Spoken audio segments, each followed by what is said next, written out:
Troisième et dernière partie de notre émission avec Mike Semedo, notre invité, président d'Oman ISC. Il y a Mara Simba qui est avec nous également et Joël Monluy. La question, eh bien, nous la rappelons pour la dernière fois.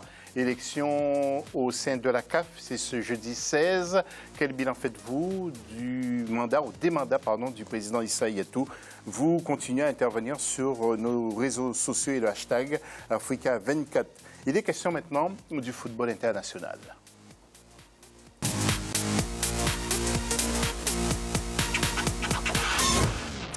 Et retour sur la Ligue des Champions avec cette superbe performance de notre Gabonais et attaquant Pierre-Emerick Aubameyang avec l'équipe du Borussia qui a marqué face à Benfica 3 buts, mais 3 superbes buts. Donc le Borussia qui s'est qualifié donc, pour le prochain tour, c'est-à-dire les quarts de finale. Et après donc, ce but, nous allons enchaîner avec, tiens, laissez les images pour l'équipe du Barça qui a écrasé l'ancienne équipe justement de Mara Simba. Alors Amara, le moral est bon ou pas, Amara?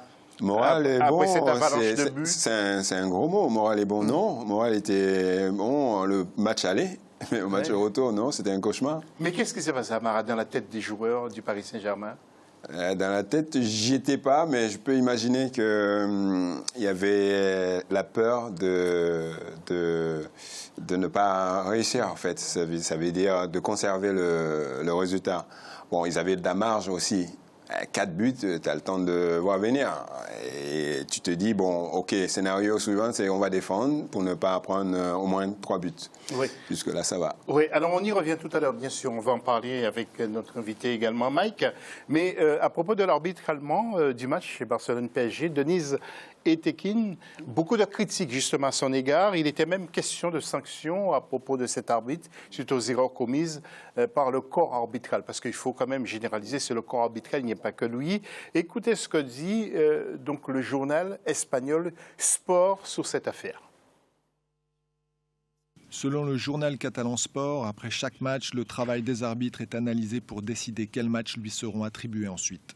Mais de là à dire que des mesures seront prises contre un arbitre en particulier ou qu'il sera puni, il y a un monde. Pour nous, le match entre Barcelone et Paris s'est terminé au moment du coup de sifflet final. Il n'y a rien de plus. Oui, avant de voir le tableau, Mike, vous, comment avez-vous vécu ce match? Ça a été un tremblement de terre. Est-ce que vous êtes un supporter parisien, vous? Alors là, oui, je l'étais. Je le suis toujours, mais ça fait mal. Enfin, j'ai vu beaucoup d'amis à moi. En fait, nous, on a la chance de pouvoir avoir la diffusion du match dans notre école, dans la cafétéria. Ouais. Il y avait pratiquement que des Parisiens.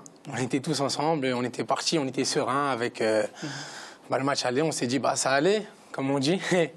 Et là, quand on a vu le premier, le deuxième, le troisième, là, on a commencé à un peu avoir peur quand même. Jusqu'à la fin, on s'est dit, c'était encore bon jusqu'au dernier. Et là, on a compris que...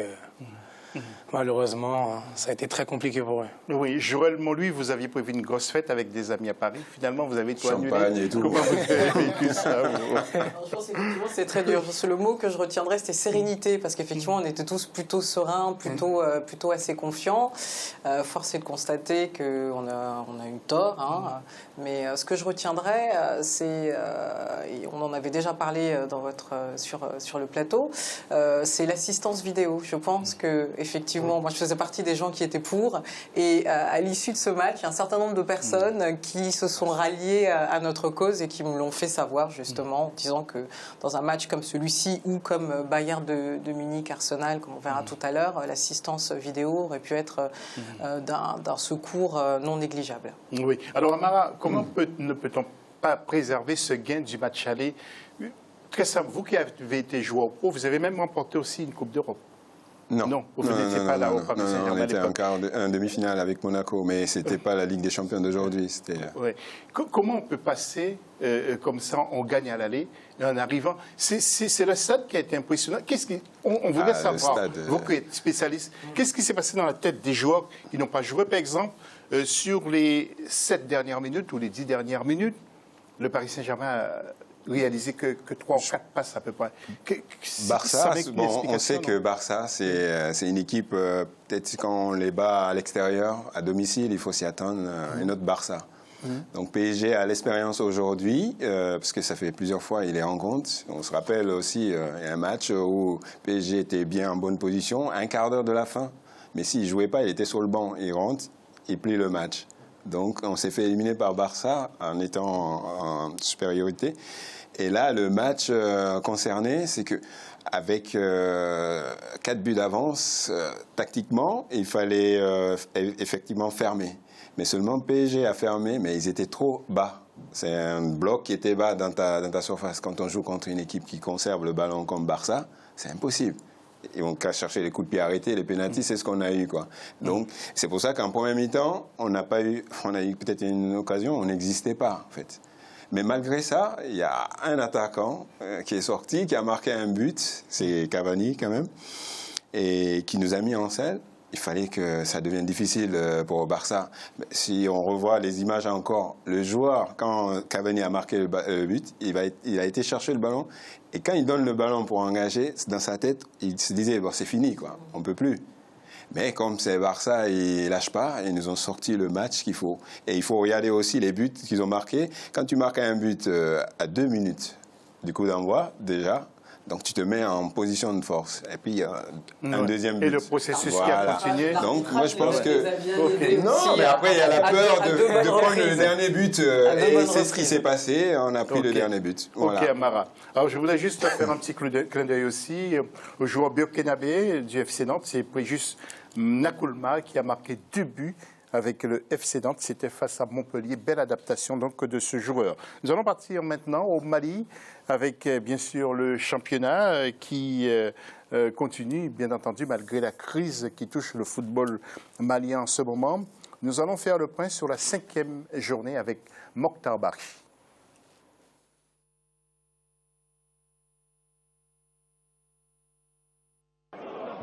Le championnat national de Ligue 1 est à sa 5e journée.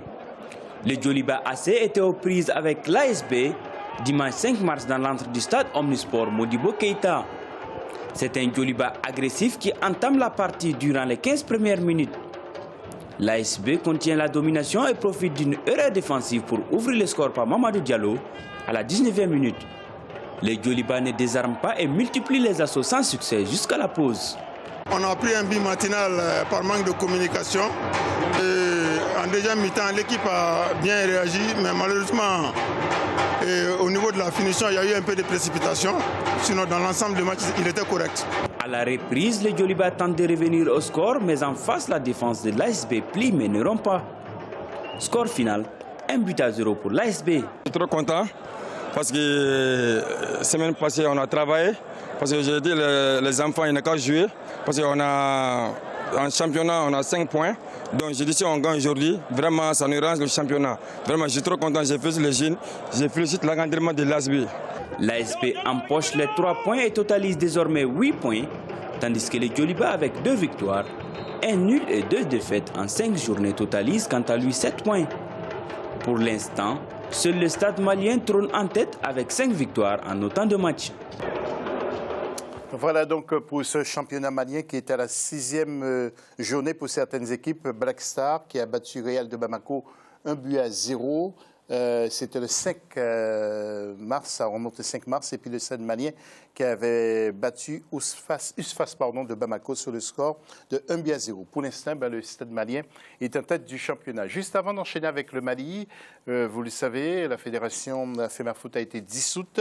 Je voudrais vous montrer les prochains matchs concernant la Ligue des champions Europe, avec Monaco qui va jouer contre Manchester City. Souvenez-vous au match aller, Manchester City l'avait remporté sur le score de 5-3. Il y aura également Atlético de Madrid contre le Bayern Leverkusen.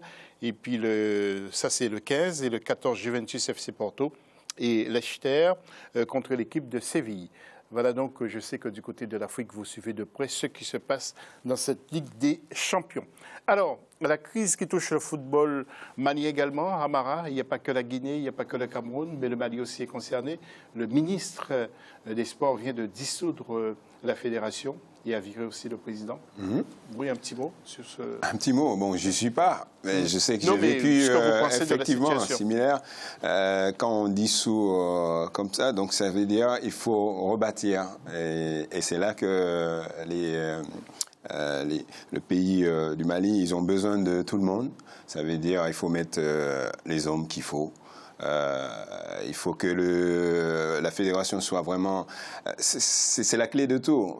Quand on a une superbe fédération, on peut gérer tout ce qui est autour et on peut aider aussi l'équipe nationale. Donc je pense que ça c'est un moment vraiment important pour eux. Oui, c'est ce que vous avez dit, effectivement, est important. Parce que la Fédé, c'est la continuité. Après, les joueurs, ils arrivent. Donc, voilà. Mais quand on a une bonne structure à ce niveau-là, donc on peut attirer pas mal de monde. Mike, au Cap-Vert, il n'y a pas ce type de problème, d'après ce que... Actuellement, non. Ouais, là, pour l'instant, on est tranquille, tout se passe bien. Et... Alors, il y a un bras de fer, Joël, entre le ministère et la FIFA. Qu'est-ce qui peut se passer? Parce qu'il y a une ingérence quand même de la part du gouvernement au sein du football, alors que la FIFA n'aime pas trop. Exactement. Alors déjà, ce qui peut se passer, c'est très simple et c'est assez automatique, ça va être des sanctions, à savoir que la fédération va être suspendue de toutes les compétitions à venir, aussi bien compétition FIFA que compétition CAF. Alors le bras de fer, c'est un petit peu ce qu'on disait tout à l'heure avec le Cameroun. On a d'une part le ministre des Sports qui a décidé de mettre fin à un contentieux qui existait entre les protagonistes du football malien depuis 2015. Il a décidé en mettant en pratique la dissolution, parce qu'au départ c'était une menace, en mettant en pratique la dissolution du COMEX de la Fédé de régler la situation. Par contre, du côté de la FIFA, et conformément à ses statuts, elle ne reconnaît pas l'ingérence, quelle qu'elle soit, hein. Donc c'est l'ingérence de tiers au sens large, et elle ne reconnaît ni les organes, ni les décisions des organes qui n'auraient pas été élus selon un processus démocratique. Ça veut dire une élection en interne avec une assemblée générale, comme ça se passe habituellement. Parce que là, le ministre des Sports a décidé de mettre en place un comité de normalisation. Un comité de normalisation qui ne sera pas du tout reconnu par la FIFA. Et donc, effectivement, c'est le football malien qui va en pâtir. Football malien qui se portait déjà pas très bien, peut-être à cause de tous ces différends, et qui, à mon avis, va avoir quelques difficultés dans les prochaines semaines. Oui, alors écoutez justement ce jeune ministre des Sports. Écoutez ce qu'il dit, c'est M. Ousseini Amion Guindo. Écoutez bien ce qu'il dit. Nous ne sommes pas pressés. Si ça doit prendre 2 ans pour que le football malien en ressorte grandi, nous attendrons 2 ans. S'il faut attendre 10 ans pour que le football malien en ressorte ragaillardi, nous attendrons cela. Nous préférons cela que d'aller en réalité nous exposer ou exposer notre pays. La délégation de pouvoir, quand on la retire, ça veut dire que l'État ne les reconnaît plus. Si l'État ne les reconnaît pas, je ne vois pas en quelle qualité. La fédération est un ensemble d'associations. Et ces associations sont des associations de droit malien. Ces associations sont créées sur la base de la Constitution du Mali. Ces associations ne sont pas créées sur la base du droit suisse. Voilà. Ça rigole pas.